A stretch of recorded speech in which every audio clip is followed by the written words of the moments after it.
तो गीता के चतुर्थ अध्याय शुरू किया था। शुरू के 6 श्लोक हमने कर किया था।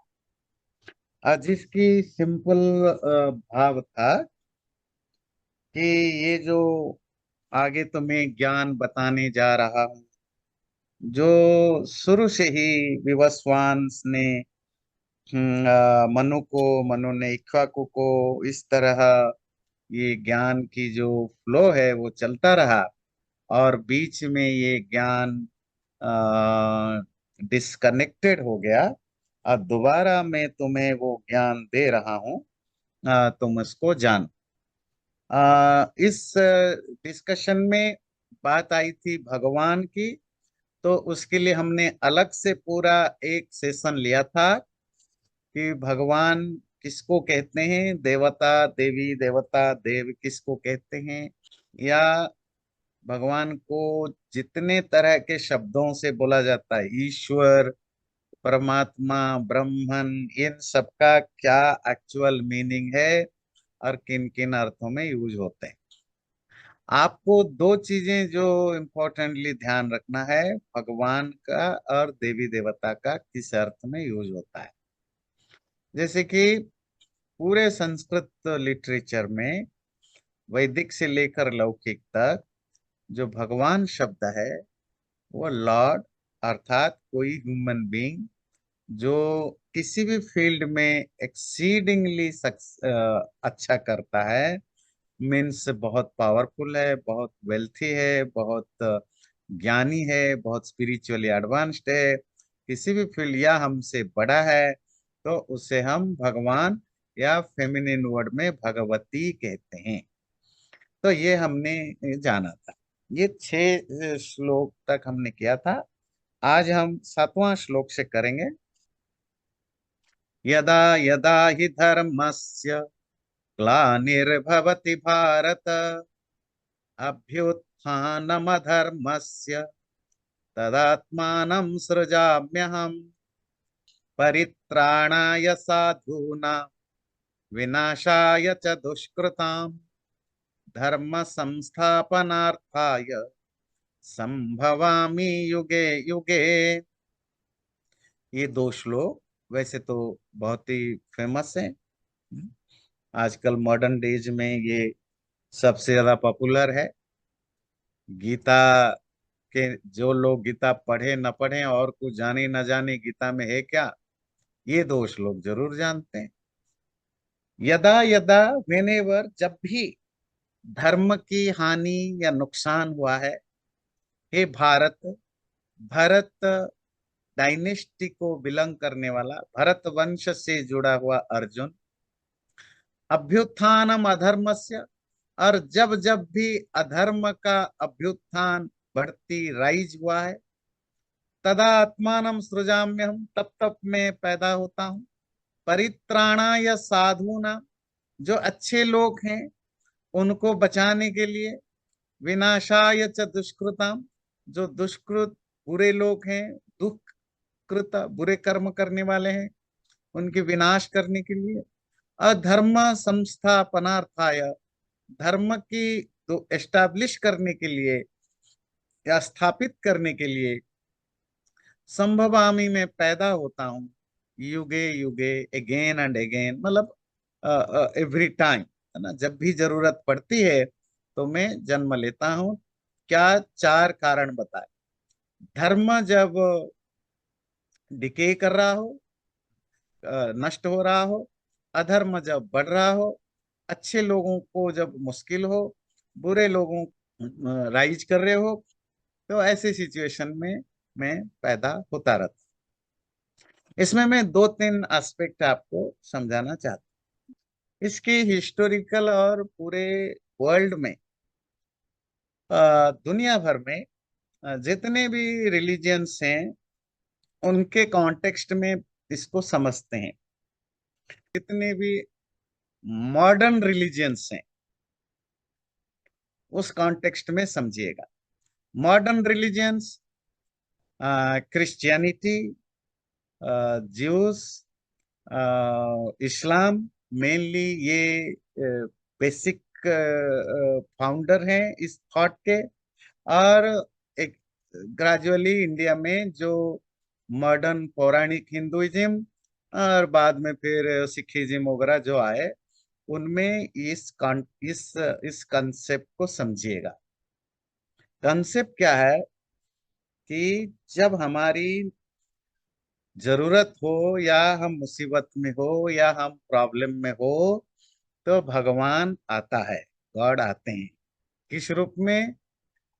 जो जिस सोच है कि वहाँ अब्राहिम आया, फिर मोजेस आए, फिर डेविड, और वो सब चीजें आते गए। ये सब चीजें गॉड के अलग अलग प्रोफेट के रूप में आए। फिर एक बहुत बड़े प्रोफेट आए, क्राइस्ट, जो बिल्कुल ही अपने आप को उनसे अलग कर दिया कि मैं स्पेशल हूँ, स्पेशल मैसेंजर हूँ। तो प्रोफेट क्यों? अगेन, धर्म की स्थापना और अधर्म की नाश के लिए। फिर उसी अब्राहमिक कल्चर में आए, और छोटे मोटे आए, पर उनकी इतनी चली नहीं, उनकी फॉलोअर इतने बनी नहीं। आए मोहम्मद, है ना नहीं? और जिन्होंने देखा कि अगर ये ट्रेडिशन ऐसे चला तो फिर वो थोड़े ज्यादा स्मार्ट थे, तो उन्होंने कहा I am the last prophet, there is no prophet hereafter. जिससे कि उनको पता है कोई भी इंसान अपने आप को प्रॉफिट बना देगा, फिर तो जैसे मैं, मतलब हम जैसे दूसरों को उल्लू बनाए, तो वो भी कोई उल्लू बनाने आ जाएगा। तो you have to stop it. तो उन्होंने स्टॉप कर दिया कि भाई मैं लास्ट प्रॉफिट।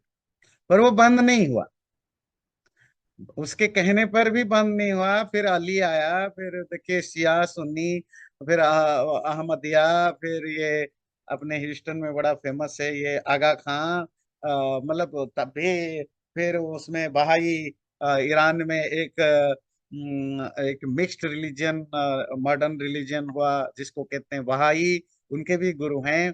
तो प्रोफेसी का दौर चलता रहा। आज के डेट में अमेरिका में भी कम से कम, अगर अमेरिका के 400 साल की हिस्ट्री देखें, 400 ईयर्स हिस्ट्री देखें, अमेरिका में ही कम से कम 100 के आसपास प्रोफेट आ चुके हैं। और आज भी 2 4 5 10 ऐसे होंगे जो दावा करते हैं वो मैं क्राइस्ट का या मोजेस का या इब्राहिम का या गॉड का मैसेंजर।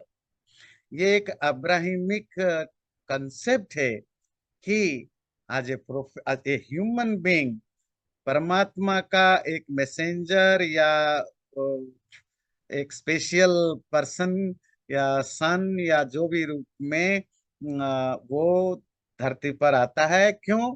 धर्म की रक्षा और अधर्म का नाश करने के लिए। हिंदू धर्म में इसका कोई एविडेंस हमें नहीं मिलता। हाँ, ये महाभारत में आपको कुछ कुछ जगह इस तरह के श्लोक मिलेंगे, और आगे जाकर पुराणों में काफी चीजें मिलने लगता है, क्योंकि हिंदू धर्म एक बहुत ही एंशिएंट रिलीजन है। और ये जो कैरेक्टरिस्टिक है, ध्यान रखिएगा, ये जो कैरेक्टरिस्टिक है ये मॉडर्न रिलीजन की कैरेक्टरिस्टिक की पार्ट, किसी भी और बेसिकली अब्राहिमिक रिलीजन की पार्ट। हम ईस्टर्न वर्ल्ड के किसी भी रिलीजन में इस तरह के कंसेप्ट नहीं देखते हैं। हमारे यहाँ कंसेप्ट क्या मिलता है? ऋषियों की, है ना, तपस्या करते हैं, सिद्धि प्राप्त करते हैं, परमात्मा को, आत्मा को रियलाइज करते हैं। इवन जैन, जो परमात्मा को नहीं भी मानते, पर वो जो स्पिरिचुअल प्रैक्टिस है, जो साधना है, जिससे कि वो सेल्फ को रियलाइज करे, वो परमात्मा को रियलाइज नहीं, सेल्फ को रियलाइज करेंगे। बुद्धिज्म है, जो आत्मा परमात्मा दोनों नहीं, उसके बावजूद भी realising the truth, realising the reality. तो रियलाइजेशन इंपॉर्टेंट है ना? और उसके लिए जो भी सिचुएशन बना, अगेन आई एम रिपीटिंग, जिन बौद्ध और जैन धर्मों की बात करता हूँ, वो जो बौद्ध जैन की जो ओल्डन फॉर्म है, मॉडर्न बुद्धिस्ट और मॉडर्न जैन भी सेम सेम ट्रैप में आ चुके हैं। तो क्या है कि भारत में मैं श्लोक के अर्थ करने से पहले आपको थोड़ा हिस्टोरिकल क्रोनोलॉजी समझाना चाहता हूं, जिससे आप में ये क्लैरिटी आए। तो ईस्टर्न रिलीजियस कॉन्टेक्स्ट में इस तरह की सोच नहीं था। ना वैदिक लिटरेचरों में, मैं वेद की बात नहीं कह रहा हूं, वैदिक लिटरेचर वाला वेद, उपनिषद, ब्राह्मण, आरण्यक, दर्शन शास्त्र, धर्मशास्त्र, इंक्लूडिंग मनुस्मृति, धर्मशास्त्र, स्मृति शास्त्र, रामायण, महाभारत, जिसका गीता पाठ है। तो महाभारत ओवरऑल, इवन गीता भी आप पढ़ेंगे, उसमें कुछ लोगों को, अगर कुछ लोगों को अगर आप इसको हटा दें, तो आप देखेंगे वो श्लोक जो कि पूरे कॉन्टेक्स्ट में मैच नहीं करते। अभी चौथा चैप्टर देखेंगे, चौथा चैप्टर में 14 के बाद, 14 से बिल्कुल टॉपिक कुछ और है, और ये 7-8 श्लोक बीच में ये आते हैं।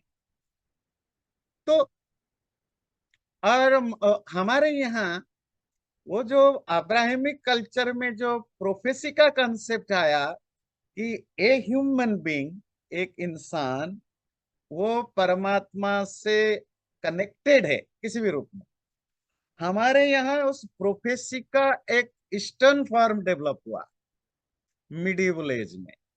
वो क्या था कि नहीं, परमात्मा खुद ही अपने आप को पैदा करवाता है, और उसको हमने कहा ये अवतार है। पर ये सिर्फ कल्चरल डिफरेंसेस है, ध्यान रखिए। थ्योरेटिकली, प्रैक्टिकली सेम थिंग है।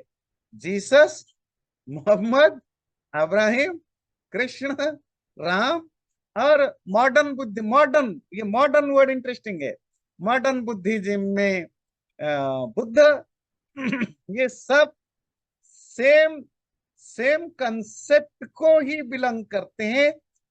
बिकॉज कल्चरल वो डिफरेंसेस है, लैंग्वेज डिफरेंसेस है, तो वहां प्रोफेट या प्रोफेसी का चलता है। हमारे यहाँ एक नया शब्द इवॉल्व हुआ, अवतार। ये नया शब्द मैं क्यों कहूं? क्योंकि किसी भी संस्कृत लिटरेचर में, ये मैं विथ अथॉरिटी बात कर रहा हूं, किसी भी वैदिक शास्त्रों में अवतार शब्द नहीं है। और ये अवतार शब्द अपने आप में एक अब्राहिमिक कंसेप्ट है।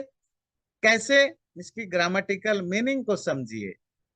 ये जो मैं बता रहा हूं ये श्लोक के अर्थ नहीं है, पर ये बैकग्राउंड बताना जरूरी है श्लोक को समझने के लिए। जब भी ये श्लोक लोग कोट करते हैं, वो अवतार के सेंस में कोट करते हैं। तो संस्कृत में त्रिधातु है, तरति, तैरना, सरपास करना, स्विम करना। ये उसमें जब अव उपसर्ग लगता है, वो डिसेंडिंग, ऊपर से नीचे की ओर आना, उत्तरति, नीचे से ऊपर की ओर जाना। ये जो ऊपर से नीचे की ओर आने को अवतार कहा जाता है, इससे प्योरली टिपिकल अब्राहिमिक कंसेप्ट। क्योंकि इवन मॉडर्न हिंदुइज्म में भी परमात्मा तो सर्वव्यापक माना गया। बात ध्यान दीजिएगा, जो गॉड है, ईश्वर है, जो भी नाम आप लेते हैं, भगवान, ईश्वर, जिस नाम से उस गॉड की बात कर रहे हैं, वो तो सर्वव्यापक माना जाता है, ऑल परवेसिव है। तो यहां भी है, वहां भी है। ऊपर वाले का कंसेप्ट, जब जब तक आप ऊपर वाले के कंसेप्ट को एस्टैब्लिश नहीं करोगे, ऊपर वाला समझते हो, someone who is living above you in sky, वो चौथे आसमान में, पांचवें आसमान में, सातवें आसमान में, अब्राहमिक कंसेप्ट। तो तब तक उसका अवतार कैसे होगा? वो डिसेंट, कोई ऊपर से नीचे आएगा, अगर ऊपर हो। और ऊपर किसके भगवान रहते हैं? ज्यूस के भगवान रहते हैं, क्रिश्चियनिटी के रहते हैं, इस्लाम के रहते हैं। ना बुद्धिस्ट के, ना हिंदुओं के, ना सनातन धर्म के, ना सिखों के, ना सिंतों के, ना कन्फ्यूशियस के। ईस्टर्न वर्ल्ड के रिलीजन के भगवान ऊपर नहीं रहते हैं। ऊपर रहने का कंसेप्ट हमने बारो किया है, हमने उधार में लिया है, जिस भी मजबूरी से। उसके पीछे हिस्टोरिकल कॉजेस दूसरा है। हमने उन्हीं लोगों से लिया है जो रिलीजन अरब की मिडिल ईस्ट में डेवलप हुआ। तो ये समझना जरूरी है, ऊपर वाला व्यक्ति, जब ऊपर वाले का कंसेप्ट तो हमारे यहाँ कहीं भी नहीं मिलता, एक इवन मॉडर्न पुराणों में भी नहीं मिलेगा। तो ऊपर से कोई नीचे आ रहा है तो हमने फॉलो किया, और वो अवतरण हो रहा है। अवतार वर्ड आपको किसी भी पुराण को छोड़कर किसी भी लिटरेचर में नहीं मिलेगा, इंक्लूडिंग महाभारत में नहीं मिलेगा। अल्दो गीता में आप पढ़ रहे हैं कि मैं जन्म लेता हूं, उसका क्या भाव है हम समझेंगे, जो भी अलग चीज है, पर नहीं है। तो ये एक सर्टन पीरियड में हिंदू धर्म में ये इनकलकेट हुआ, अवतार का कंसेप्ट में भी अब्राहमिक रिलीजियन से मैच करने के लिए, या हमारे यहाँ जो प्रॉब्लम शुरू हो चुके थे लोगों को दोबारा मेन स्ट्रीम में लाने के लिए। रिलीजियन का नेचर होता है, it's a constantly evolving process है ना, कोई भी रिलीजियन हो वो हमेशा एक जैसे सिचुएशन में नहीं रहता। और सरप्राइजिंगली बुद्धिज्म में भी उन्होंने, जो बुद्ध ईश्वर को नहीं मानते थे, उन्होंने भी बुद्ध को भी अवतार माना, वो भी मानने लग गए। अब आपको देखेंगे जहां जहां बुद्धिस्ट कंट्रीज है, वो सब अब बुद्ध के अलग अलग फॉर्म को अवतार मान के पूजने लग गए। और जैनिज्म में भी जो परमात्मा को भी नहीं मानते हैं, तो तीर्थंकर मानते हैं, मतलब जो सेल्फ रियलाइज्ड ऋषि हैं, जैसे पार्श्वनाथ, ऋषभदेव, महावीर वगैरह। फिर वहां भी फिर ये कंसेप्ट आने लग गए। ईस्टर्न वर्ल्ड में धीरे धीरे वही 1000 1500 साल से ये कंसेप्ट चले गए, और जो गोल्डन थ्योरी वो खत्म हो गया।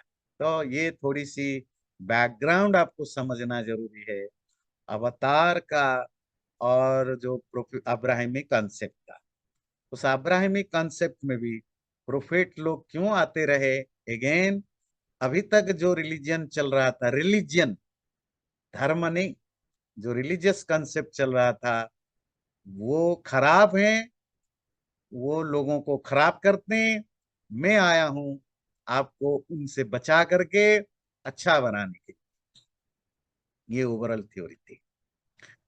इसी कॉन्टेक्स्ट को समझने के बाद अब हम इस श्लोक पर आते हैं। यदा यदा ही धर्मस्य ग्लानिर्भवति भारत।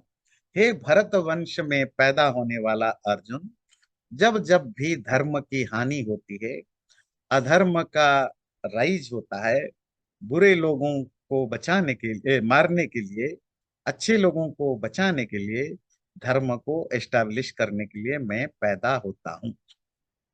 ठीक है, क्योंकि आजकल जो मॉडर्न हिंदुइज्म का बिल्कुल जो जो वर्ल्ड है वो दूसरी तरह की वर्ल्ड है। और वहाँ बहुत कुछ बदल चुका है। वो जो कहते हैं ना, नदी की पानी बहुत बह चुकी है, तो अब वो वापस पानी वापस लाना मुश्किल है, पर तब भी रियलिटी की चर्चा तो होनी चाहिए। अगर हम वो अवतार वाली कॉन्सेप्ट हमारे दिमाग में नहीं होता, तो हम इसको उस अर्थ में भी ट्रांसलेट नहीं करते। क्योंकि क्या है ना, जब आप प्री कंसीव्ड नोशन के साथ चीजों को देखते हैं, आपको फिर वही चीजें देखते हैं। तो इसीलिए मैं आपको इसके एक दूसरे साइड से बताने की कोशिश करता हूं। एज ए पर्सन जो अवतार को का क्या स्वरूप है, मैंने आपको एक्सप्लेन किया क्या मेरा मानना है। जब भगत सिंह या राजगुरु या आजादी की लड़ाई में जितने भी बड़े बड़े शहीद हुए, मैं ये पॉलिटिकल लीडर्स की बात नहीं कह रहा हूं जो पोस्ट पकड़ के बैठे रहे, जो इमोशनली ओवरवेल्म्ड थे अपने देश प्रेम के लिए, मर रहे थे, मार रहे थे, लड़ रहे थे, है ना, छुप करके सामने। तो उनकी स्टेटमेंट आप देखेंगे जब उनको फांसी हो रही थी, जैसे भगत सिंह की फेमस स्टेटमेंट है, क्या है कि मैं बार बार पैदा होना चाहता हूं इसी धरती पर, और बार बार लड़ना चाहता हूं, इनको जब तक मेरा देश आजाद ना हो जाए, ये ब्रिटिशों को मैं मार ना डालूं, तब तक मैं बार बार पैदा होना चाहता हूं। दुनिया में कोई भी नेशनलिस्ट व्यक्ति है, वो उस नेशन के बारे में यही ख्याल रखता दुनिया में कोई भी व्यक्ति जो दूसरों की सफरिंग को, पेन को सीरियसली लेता है, जो इमोशनली ओवरवेल्म्ड होता है, वो भी इसी तरह का स्टेटमेंट देता है कि मैं इनकी भलाई के लिए कितने बार भी मरना पसंद करूंगा, पैदा होना पसंद करूंगा। आप ये दुनिया की किसी भी हिस्ट्री में देखिए, रिलीजन को अलग कर दीजिए, ये जो इमोशनली जब आप ओवरवेल्म्ड होते हैं किसी मिशन को पाने के लिए, जब आपके अंदर वो तड़प होता है, तो उन सब लोगों की यही स्टेटमेंट होता है।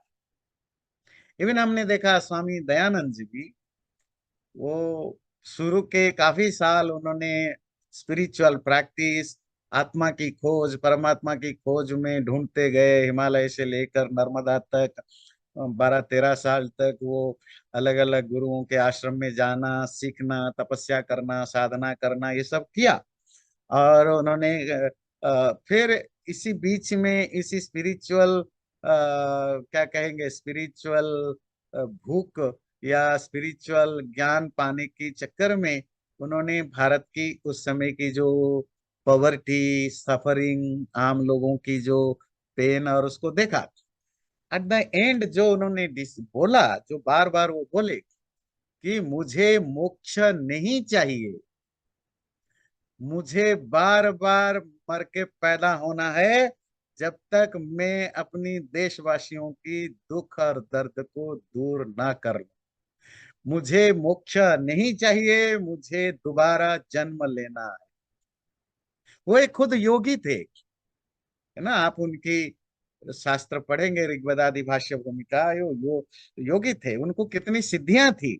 उसके बावजूद भी, क्योंकि जब आपका गोल इंडिविजुअल ना होकर के लोगों की सफरिंग पर चला गया, आप वहां जाकर के उसमें आपका माइंड डाइवर्ट हो गया, तो आप उनकी काम करते करते करते आप उसी तरह के स्टेटमेंट देते हैं। मेरे जैसे व्यक्ति के नजर में ये स्टेटमेंट बड़ा ही नॉर्मल स्टेटमेंट है।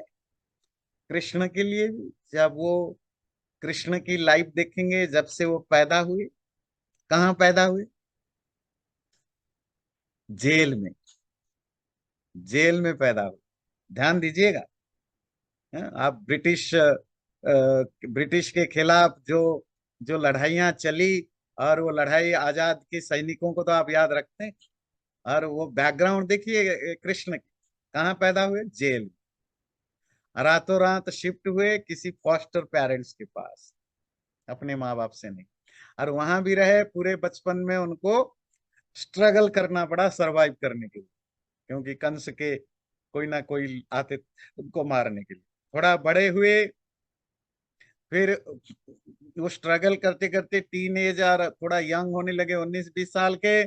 उसके बाद उनकी प्रॉपर इंडिविजुअल वॉर स्टार्ट हो गया। कंस, जरासंध, सैकड़ों हजारों ऐसे बदमाश राजा लोग, जिनके साथ उनको लड़ना पड़ा, है ना। वो जरासंध के वहाँ हजार राजकुमार, राजा बंदी थे, उनको छुड़ाया। 16,000 से ज्यादा लड़कियों को उन्होंने अपना बना के बांध के रखा था अपने कस्टडी में, उनको छुड़ाया। और वो बेचारे को आज 16,000 की पति कह करके चिढ़ाते हैं, या खुद 2 4 10 शादी करने के चक्कर में कृष्ण को कहते हैं कि उसके 16,000 पत्नियां हैं। खैर, दैट्स ए डिफरेंट थिंग। छुड़ाया। पर अगर आप महाभारत में कृष्ण की कहानी देखते हैं, पैदा होने से लेकर अभी तो खुद भी लड़ाई के मैदान में ये बात कर रहे हैं, और इसके बाद खत्म नहीं होती है। महाभारत की लड़ाई खत्म हो गई, फिर भी कृष्ण की लड़ाई खत्म नहीं हुई। जब वो वापस गए कहाँ, अपना अपनी सिटी द्वारिका, देखा वहां भी लड़ाई चल रही है। वो आपस में अपने भाई भतीजे सब ना शराब पी के और नशे में, ईगो में, है ना, जैसे वो आजकल बोलते हैं ना, दिल्ली मुंबई में, बड़े शहरों में जब जाएं क्या बोलते हैं, तुझे पता नहीं मैं किसका बेटा हूँ, है ना, अमुक का बेटा हूँ। तो द्वारिका में ये कल्चर डेवलप हो गया था। वो हमारी, मैं उसका बलराम का भतीजा हूँ, कृष्ण का बेटा हूँ, इसका सात्यकी का बेटा हूँ। ये कल्चर डेवलप हो गया था, एक दूसरे से मारकाट हो रहे थे। और आखिर में कृष्ण फ्रस्ट्रेटेड होकर जंगल में जा करके लेट गए। वहां मरे कहाँ, उनकी मृत्यु कहाँ हुआ? जंगल में एक अननोन जगह पर, वो भी एक बुश, एक झाड़ी के बीच में, क्योंकि किसी शिकारी ने मारा। आप लाइफ समझ रहे हैं? आप थोड़े से भगवान भगवान वाले ये अपनी इमोशनल बात छोड़ के कृष्ण की रियल लाइफ, जन्म से मृत्यु तक को समझिएगा, एज ए ह्यूमन बीइंग समझिए, है ना, बहुत ज्यादा वो ना होकर। फिर आपको समझ में आएगा एक व्यक्ति जन्म से मृत्यु तक कितने अधर्मों को, पापों को, गलत लोगों को, है ना, को देखा है, सहा है। अब दूसरों के साथ जब होता है तो उसको कितनी प्रॉब्लम होता है, वो कितनी एंजाइटी में जाते, कितने उनको तकलीफ होती है। और इस तरह के स्टेटमेंट एक नॉर्मल स्टेटमेंट होता है कि जहां जहां भी धर्म का नुकसान होगा, जहां जहां अधर्म बढ़ेगा, जहां भी मुझे अच्छे लोगों को बचाना हो, बुरे लोगों को मारना हो, मैं बार बार पैदा होता रहूंगा। माय क्वेश्चन और माय इंक्विजिटिवनेस इज कि उतने साल पहले जब कुछ सब कुछ इतना पावन पवित्र और ये था उस समय, हाउ कैन दे से कि अधर्म हो रहा है? अधर्म तो अभी हो रहा है, I mean what is your point of view? I mean how can that be हाँ। जेनेसिस उतने साल पहले? ऐसा है कि मनीष जी, आपने देखा जब हर बार ठंड पड़ता है ना, तो हम कहते हैं इस बार यार ज्यादा ठंड पड़ रहा है। जब हर बार गर्मी आती है, जैसे इस बार भी गर्मी ज्यादा है, तो मिलो, आचार्य जी देखो क्या गर्मी है। पर अगर आप रिकॉर्ड निकालो तो पिछले साल भी यही था, थोड़ा बहुत कम, बहुत 2 साल पहले भी यही था। आजकल के बच्चे सब बिगड़ गए हैं। ये भी ये भी एक वेस्ट, हर जनरेशन बोलता है आजकल के बच्चे बिगड़ गए हैं। जब हम भी बच्चे थे, हमारे माँ बाप के लोग कहते थे ये हमारे बच्चे बिगड़ गए, आजकल के बच्चे बिगड़ गए हैं। अभी भी कहते हैं। हाँ, अभी भी हम भी कहते हैं हमारे बच्चे बिगड़ गए हैं। आजकल के बच्चे बिगड़ गए हैं। तो कुछ स्टेटमेंट बड़ा बड़ा रिपीटेडली होते रहते हैं कि आजकल पाप बहुत बढ़ गया है। पर अगर आप हिस्ट्री देखते हैं, चलिए फॉरगेट अबाउट, मैं कृष्ण पर आऊंगा, रामायण और महाभारत पर। जैसे आजकल हम देखते हैं कि देखो सब जगह कितना युद्ध है, मारकाट है, बांग्लादेश में क्या हो रहा है, मतलब इराक और सब जगह कितनी क्या क्या, कितने लोग मर रहे हैं। पर हम वर्ल्ड वॉर भूल गए। हम वर्ल्ड वॉर से पहले यूरोप में जिस तरह के मैसेकर हुआ पैगन लोगों की का क्रिश्चियनों के द्वारा, वो हम भूल गए। तो महाभारत की कहानी जब आप पढ़ते हैं, रामायण की कहानी जब पढ़ते हैं, कहाँ आपको लगता है सब कुछ अच्छा था? किसी की पत्नी को कोई उठा के ले जाए, वो भी कोई हमारे आपकी तरह आम आदमी नहीं था। उस समय के सबसे सबसे फेमस रॉयल खानदान की बहू को कोई उठा के ले गया। मतलब सपोज बाइडेन की पत्नी को या बहू को, बेटी को कोई उठा के ले जाए, आप कहेंगे देखो कितनी बड़ी, कितना बड़ा दुनिया कहाँ चला गया। और आप भूल जाते हैं रामायण के समय में दशरथ की बहू को कोई उठा के ले गया। इसका मतलब आम आदमियों में कितनी प्रॉब्लम रहता होगा। और महाभारत भी जब हम देखते हैं, कौन, आप कौरवों को देखिए, पांडवों की लाइफ, पांडवों को हम मानते हैं वो वर्चुअस, रिलेटिवली मोर वर्चुअस, पर उनके वो कितनी स्टुपिडिटी और कितनी गलत काम में इन्वॉल्व होते हैं। पर कल्पना करिए युधिष्ठिर जैसा ज्ञानी विद्वान आदमी अपनी पत्नी को दांव पर लगा देता है। बस समझ में आती है? तो अब वो जरासंध 16,000 लड़कियों को कस्टडी में रखता है। तो लाइफ जब से, देखिए, कुछ लॉ ऑफ नेचर होते हैं। जैसे जंगल में हमेशा लड़ाइयां चलती है, इंसान भी आपस में अच्छे बुरे हमेशा चलते हैं। हाँ, या कभी आप वो हिंदी में कहते हैं ना, कभी 19 या कभी 20 है, कभी 16 हो जाता है, कभी 25 हो जाता है, ओके, वो तो चलता रहता है। पर पाप पुण्य कभी ना खत्म हुए, ना कभी बढ़े। जो पुराण की कहानियां आप पढ़ते हैं, है ना, पुराण की कहानियां, देव और असुरों की कोई भी पुराण की कहानियां उठाओ, कहानियां क्या है? देवता और असुरों की वार। क्यों है? कुछ बुरा हो रहा है, कुछ अच्छा हो रहा है, कोई किसी का उठा लिया, कोई किसी का छीन लिया। ये असुर कौन होते हैं? आप उसके माइथोलॉजिकल कैरेक्टर को हटा दीजिए, उसका ह्यूमन नेचर ले आइए कैरेक्टरिस्टिक, फिर देखिए क्या है स्टोरी। स्टोरी यही है, पाप पुण्य, और किसी ने किसका उठा लिया, देवता भी कौन है? दूध के धुले हुए थे, ऋषियों की तपस्या तोड़ देते थे, कहीं ये राजा ना बन जाए। मतलब आप इनके ह्यूमनाइजेशन करके देखेंगे, आपको समझ में आएगा। the the history, the mythology, everything is all about good, bad, struggle. Human nature है, हमेशा अच्छे बुरे चलता रहता So आपने कहा कि medieval age में somewhere around that period that avatar concept came into this Hindu. है, influenced by Abrahamic Yeah. Culture. Understood. My point is different. Before the medieval period in that Hinduism, right, whatever that form was, that आप self realization, self journey, self खोज जो भी आत्म जो है, but नर इन lack of better words, नर से नारायण की जो आपकी जर्नी है वो भी मतलब आप ह्यूमन एंड परमात्मा को जोड़ तो रहे हैं। I think the difference is in this Abrahamic culture is that आप कहते हैं कि मैं मैसेंजर हूं और आप मेरा सुनो, वो कॉन्सेप्ट हमारे में नहीं है, लेकिन the human and the paramatma are connected even before the avatar era. Is it true और is it right that thinking? अवतार कंसेप्ट का कॉन्सिक्वेंस क्या हुआ वो समझिएगा। ठीक है, आपने राम और कृष्ण को अवतार के रूप में एस्टेब्लिश किया, नो इशू। पर मेरा मानना है कि राम और कृष्ण को अवतार बनाना एक एक्सक्यूज था, और जिसका रिजल्ट आज हम देखते हैं। आज के डेट में पूरे भारत में मोर देन 6,000 जिंदा अवतार घूम रहे हैं। आप अगर पिछले 1,000 साल की हिस्ट्री, इंडियन हिस्ट्री देखें, कम से कम लाखों लाखों अवतार लोग आए हैं जो अपने आप को अवतार घोषित कर चुके हैं, या उनके फॉलोअर उनको अवतार घोषित कर चुके हैं। तो राम और कृष्ण को यूज करके जो हमारे सोसाइटी में एक ऐसी अवतार कंसेप्ट चला जो आज तक चल रहा है।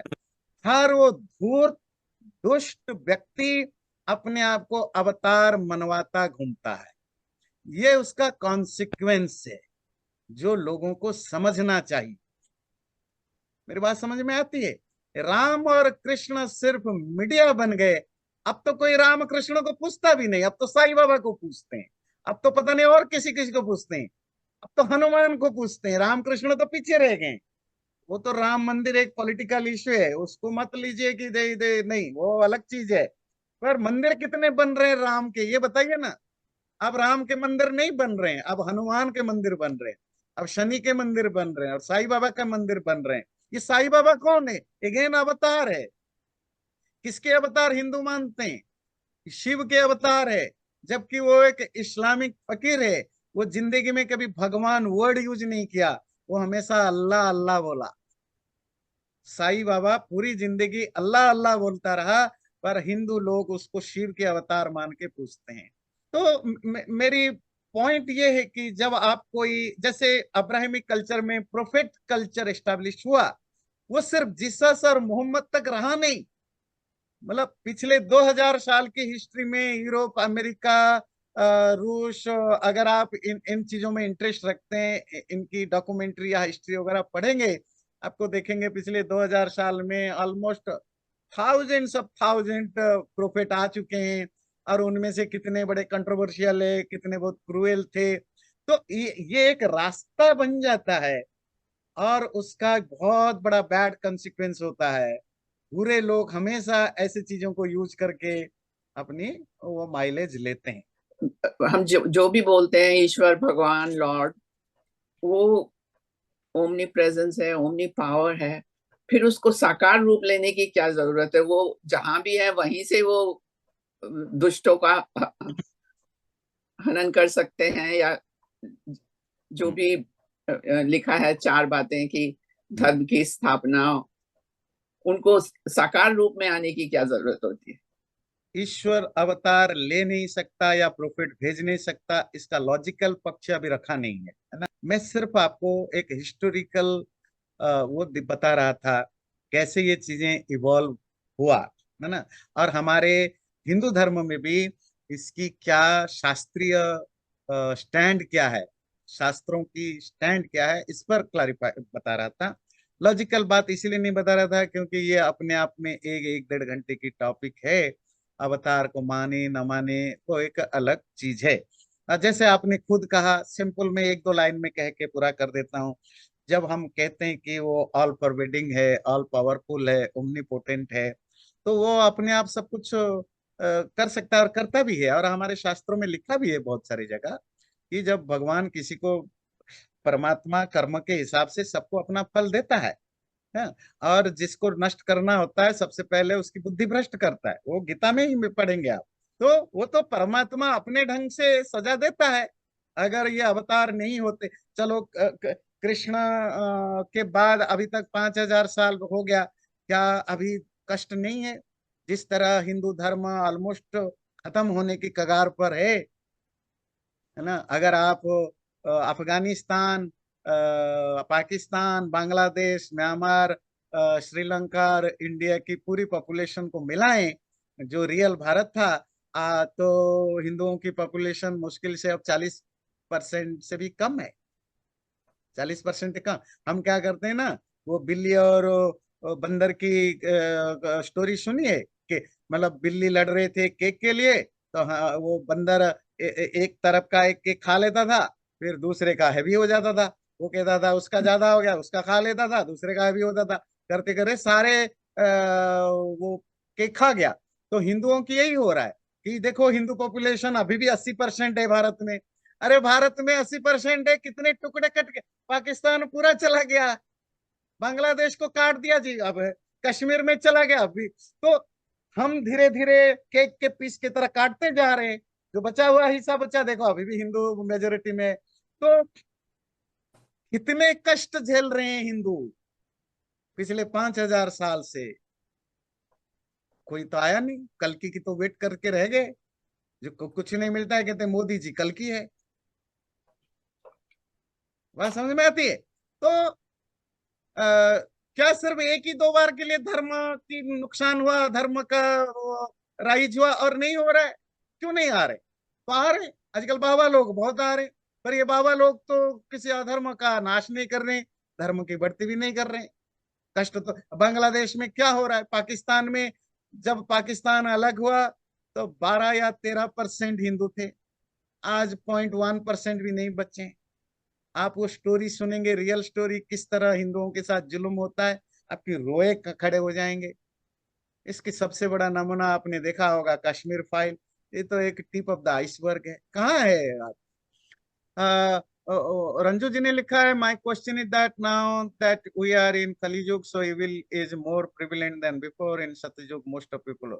नहीं, ये माइथोलॉजिकल कहानियां है। सत्ययुग में कोई सत्ययुग या त्रेता युग या ऐसा, ये माइथोलॉजिकली बातें हैं।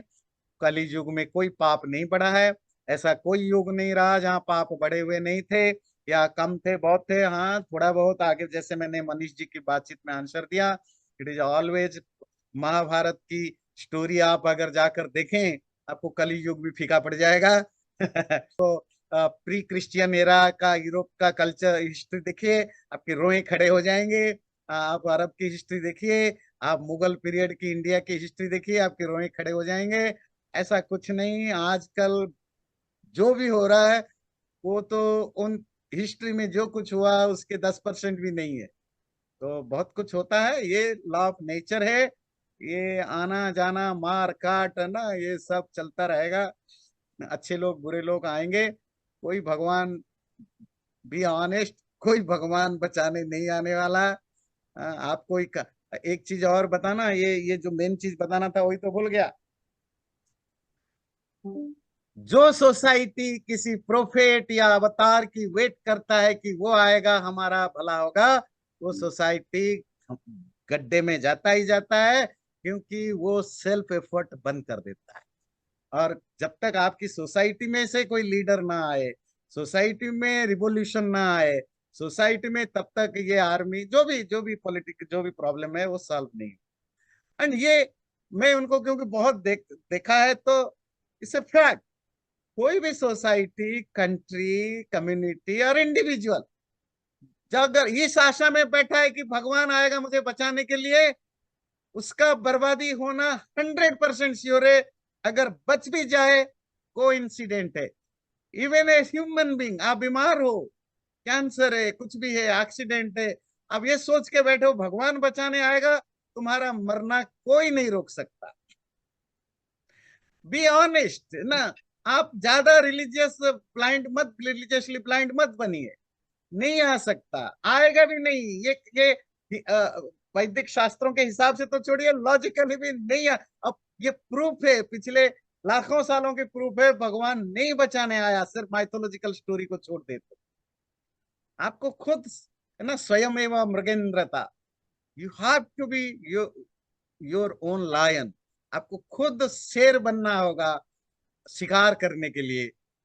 कोई एक आधा ठीक है, कम्युनिटी में कोई हेल्प कर दे, पर आपके लिए कोई प्रोफेट मसीहा नहीं आने वाला। ये सर माइथोलॉजी के लिए सही होता है, रिलीजियसली ब्लाइंड लोगों के लिए सही होता है, रियल लाइफ में ऐसा नहीं होता। ये ध्यान रखिएगा, ठीक है। गुरुजी एक एक पॉइंट था, ये श्लोक नंबर 7 और 8 जो आपने कवर किया अभी, इसका जो प्रेल्यूड है वो 6 और 5 और 6 है, जैसे कि शुरू होता है ना श्री भगवान वाच। हाँ ठीक है। तो उसमें पहले बता रहे हैं अर्जुन को कि देखो तुम्हें याद नहीं है, लेकिन मुझे याद है कि मेरी सारी कितने जन्म हुए, कहाँ से मैं कहाँ से आया, क्या हुआ, तुम्हें नहीं याद लेकिन मुझे तो याद है। फिर वो तो ही इज टॉकिंग अबाउट कि अवतार का ही तो बता रहे हैं ना, एक तरह से ही starting the conversation towards that. वो तो श्री जी कोई योगी भी तो बोल सकता है। जो योगी, आप योग दर्शन वगैरह पढ़ते हैं, योगी उसमें नहीं है कि योगी जब वो एक पर्टिकुलर टाइप की मेडिटेशन करता है वो अपने पूर्व जन्मों को जान पाता है, हम लोग नहीं जान पाते हैं। तो कृष्ण को महाभारत में व्यास योगी के रूप में भी, आप लास्ट मंत्र क्या पढ़ते हैं, लास्ट श्लोक, यत्र योगेश्वर कृष्ण। तो कृष्ण योगी, योगी के रूप में भी आप देखेंगे।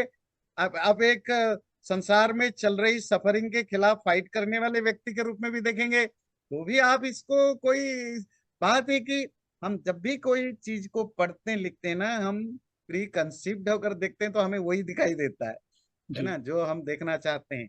पर मुझे वो नहीं दिखाई देता। ठीक है, उसमें काफी सारा लेटर इंटरपोलेशन है।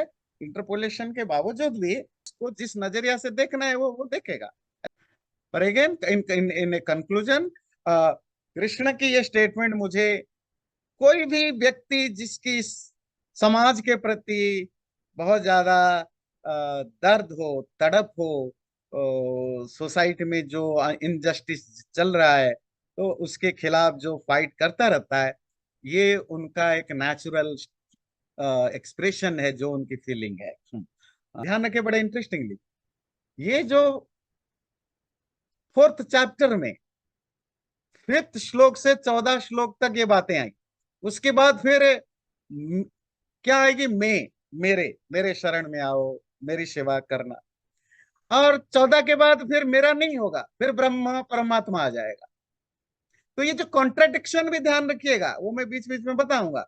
मतलब अचानक एक चैप्टर में 5-6 श्लोक आ जाते हैं जिसमें आता है जो मुझे भक्ति करता है, जो मुझे प्यार करता है, उसका ये होता है। और उसके बाद वो 5-6 श्लोक के बाद फिर नॉर्मल श्लोक आ जाते हैं, उसमें क्या है, जो परमात्मा की भक्ति करता है वो उसको ऐसे होता है। तो जो पूरे चैप्टर में तो भगवान, ब्रह्मा, परमात्मा इसकी चर्चा है, बीच में 4-5 श्लोक ऐसे आ जाते हैं। तो इसी से मतलब किसी को अफेंडेड होने की जरूरत नहीं है।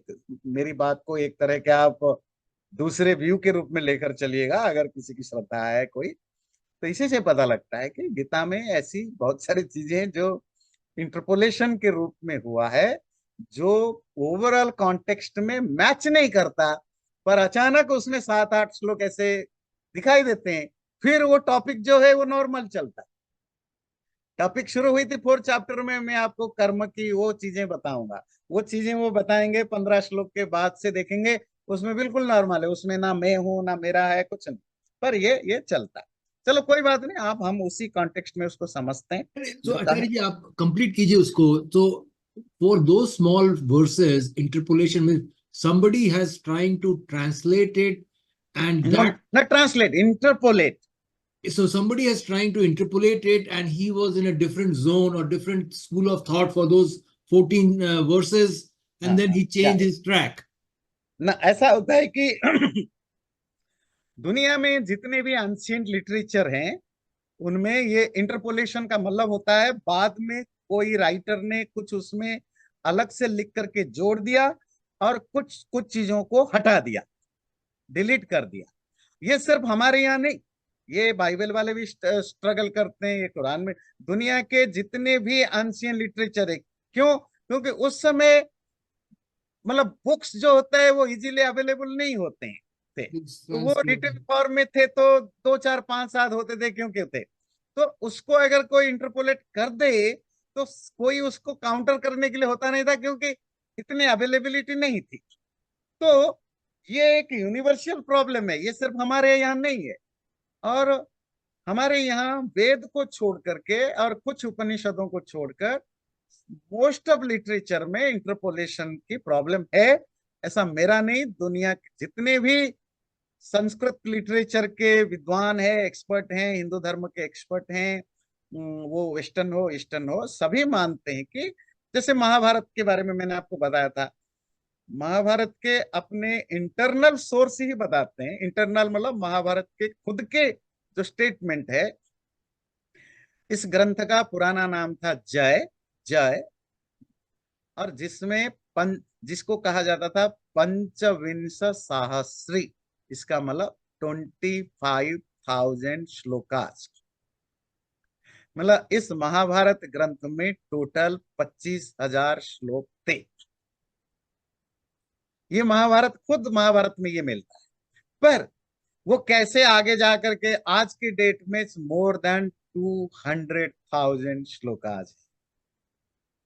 तो 175,000 श्लोकास इन टाइम बिंग, एक समय नहीं, अलग अलग टाइम में धीरे धीरे धीरे धीरे चैप्टर ऐड होते गए, श्लोक ऐड होते गए कुछ। तो ये इंटरपोलेशन सिर्फ गीता की बात नहीं है, ये मनुस्मृति भरा पड़ा है इंटरपोलेशन से, महाभारत भरा पड़ा है, रामायण भरा पड़ा है, धर्मशास्त्र भरे पड़े हैं, हमारे संस्कृत लिटरेचर के ज्यादातर लिटरेचर भरे पड़े। इट्स ए कॉमन थिंग, इसको आप कोई बहुत एक्सक्लूसिवली मत देखिए, और ये दुनिया में सब जगह हुआ है। तो आप समझ में, इंटरपोलेशन का मतलब इंटरप्रिटेशन चेंज करना नहीं, नए श्लोक जोड़ना, कुछ ऐसे श्लोकों को हटा देना जो अपनी पसंद, जो अपने काम के या अपनी एजेंडा के नहीं। ये हमेशा से चलता रहा है और आज भी होता रहता है। सबसे बड़ी तो एग्जांपल है आजकल सोशल मीडिया में, है ना, जो सोशल मीडिया क्यों, जो जो रियल मीडिया में आप देखते हैं, जो पॉलिटिकल न्यूज़ होते हैं, सपोज आप CNN देखेंगे और वो ट्रम्प की कोई बात को कोट करेंगे, वो मिस कोट 90% करते हैं। फॉक्स में देखेंगे वो वाइट मिस कोट क्या है, उन्होंने किसी कॉन्टेक्स्ट में कुछ कहा, सपोज उन्होंने कहा कि पीपुल शुड हैव किल्ड। अब वो किस कॉन्टेक्स्ट में कहा, कोई सांप आ गया था, बिच्छू आ गया था, किस कॉन्टेक्स्ट में कहा होगा, और उन्होंने इसको काट पीट दिया। CNN वाले क्या दिखाएंगे, ट्रम्प ने कहा people should kill others, message चल गया, देखो ट्रम्प ने कहा सबको मारो, है ना, जो माइनॉरिटीज को मारो, जो इलीगल है उनको मारो। अब ये इंटरपोलेशन शुरू हो गया। इसी तरह बाइडेन ने कुछ कहा, फोक्स ने आगे पीछे काट पीट करके फिर उसको बोल दिया। तो ये ह्यूमन नेचर है अपनी एजेंडा को चलाने के लिए, आज भी होता है, कल भी हुआ था, 2000 साल पहले भी हुआ था। Interpolation is a natural problem of every literature. अब जैसे गीता हम पढ़ के जाएंगे तो मैं आपको कुछ कुछ बताऊंगा और आप खुद ही जज करिए, without being a scientific researcher की भाई कैसे पता चले। आप खुद ही देखेंगे एक चैप्टर में सपोज 50 श्लोक है, उस 50 श्लोक में एक टॉपिक चल रहा है, सडनली उसमें शुरू में आखिर में या बीच में कहीं 5 6 श्लोक ऐसे मिल जाएंगे जो टॉपिक से कनेक्टेड नहीं है, पर वो है। तो वो आप खुद समझ जाएंगे कि इसका मतलब है कि ये एजेंडा ओरिएंटेड समथिंग है उसमें। अब कब लिखा, किसने लिखा, वो तो किसी को नहीं पता, क्योंकि मोस्टली अननोन होते हैं। अभी आपने जाना होगा, आजकल एक बहुत बड़े स्वामी जी हैं, वो राम मंदिर बनने के बाद फेमस बहुत हुए, स्वामी रामभद्राचार्य, चित्रकूट के, वो ब्लाइंड है। तो राम मंदिर के कॉन्टेक्स्ट में उन्होंने केस भी किया था। तो वो संस्कृत के एक्चुअली बहुत बड़े विद्वान है। और वो राम भद्राचार्य से समझ पाएंगे कि वो जो वैष्णवों में दो सेक्ट हैं, जो कृष्ण को भगवान मानते हैं, जो राम को मानते हैं। फिर हर सेक्ट के बहुत सारे सब सेक्ट हैं। तो जो राम को भगवान मानने वाले में जो बहुत सारे सेक्ट हैं, रामानंदी, तो वो एक सेक्ट है रामानंदी। तो वो राम भद्राचार्य जी रामानंदी संप्रदाय के आचार्य हैं, पर वैसे बहुत बड़े विद्वान हैं। मतलब एक किसी सेक्ट का होना अलग चीज है और विद्वान होना एक अलग चीज है। विद्वान, उनको बहुत ज्ञान है। उन्होंने खुद संस्कृत में बड़े सारे एपिक्स लिखा है ना, एपिक्स संस्कृत में लिखा है। इतने बड़े विद्वान हैं, उनको मोदी जी भी बहुत रेस्पेक्ट करते हैं, बहुत कुछ करते हैं। पर देखो कैसे व्यक्ति एजेंडा ओरिएंटेड हो जाता है, कितने भी विद्वान। अभी उनको किसी जगह कोई डिस्कशन चल रहा था कहीं, तो उनको पूछा कि राम मंदिर के बनते समय कि राम, तो पत्रकारों ने शायद पूछा, तो राम तो मर्यादा पुरुषोत्तम है, रामायण में राम है। तो बहुत लोग राम को मानते हैं पर भगवान नहीं मानते। तो प्रॉब्लम है कि राम भद्राचार्य के लिए राम जो है वही ईश्वर है, ईश्वर का अवतार है, उनके लिए तो सब कुछ है। दैट्स ओके, वो अपने आर्ग्यू करते, डिस्कशन करते। जो पॉइंट उन्होंने रखा कि राम तो वेदों में भी मिलते हैं, तो ठीक है। तो उन्होंने दो मंत्र कोट किया। अब जो कोट किया उसमें राम शब्द कहीं नहीं है। आपको पता है संस्कृत में राम की लिटरेरी मीनिंग होता है प्लेजरेबल, रमते इति राम। जैसे अभिराम, जैसे मैं कहूं एषः बालकः अभिराम अस्ति, this boy is very handsome, तो अभिराम में राम आया ना। तो उन्होंने ऐसे दो मंत्र कोट किया, पब्लिक में अपनी इमेज का भी ख्याल नहीं रखा कि इससे आपकी स्कॉलरशिप पर भी डेंट लगेगा। उन्होंने कहा देखो वेदों में ये राम शब्द आया है, तो राम तो वेदों से भी पुराना है। पर राम वेद से पुराना है तो वाल्मीकि रामायण में कैसे आया? बात समझ में आती है? इतने बड़े विद्वान होकर उनको पता है कि ये झूठ है, वो उसको एस्टैब्लिश नहीं कर सकते, पर स्टिल वो पब्लिक में झूठ बोलते हैं, अपने शास्त्रों को झूठ बोलते हैं। क्यों? क्योंकि वो खुद राम को भगवान मानते हैं। And he has to do everything and anything by hook and by crook to prove that Ram परमात्मा है। वो वाल्मीकि रामायण और सिर्फ राम नहीं, राम परमात्मा है, वेद उपनिषदों में भी राम है। जस्ट टू प्रूव, ये जो बाय हुक बाय क्रूक, ये अभी की बात कर रहा हूं। उस पर काफी सोशल मीडिया में डिस्कशन हुआ कि कैसे इतना बड़ा विद्वान होकर भी इतना, जिसको कहते हैं ब्लंटली झूठ बोलता है पब्लिक में वेदों के बारे में। और ऐसा नहीं कि उनको वेदों का अर्थ नहीं पता, क्योंकि वो विद्वान है, वेदों के मंत्र का अर्थ भी उनको पता है। पर कभी कभी जब आप, है ना, जब आप एजेंडा से होते हो तो आप फिर वही करते हो जो आपको करना है। तो आप समझ सकते हैं किस तरह लोग को करते हैं। चलिए, तो टाइम हो गया है, बाकी चीजें हम नेक्स्ट टाइम करेंगे। चैनल को सब्सक्राइब जरूर करें और वीडियो अच्छा लगे लाइक भी जरूर करें।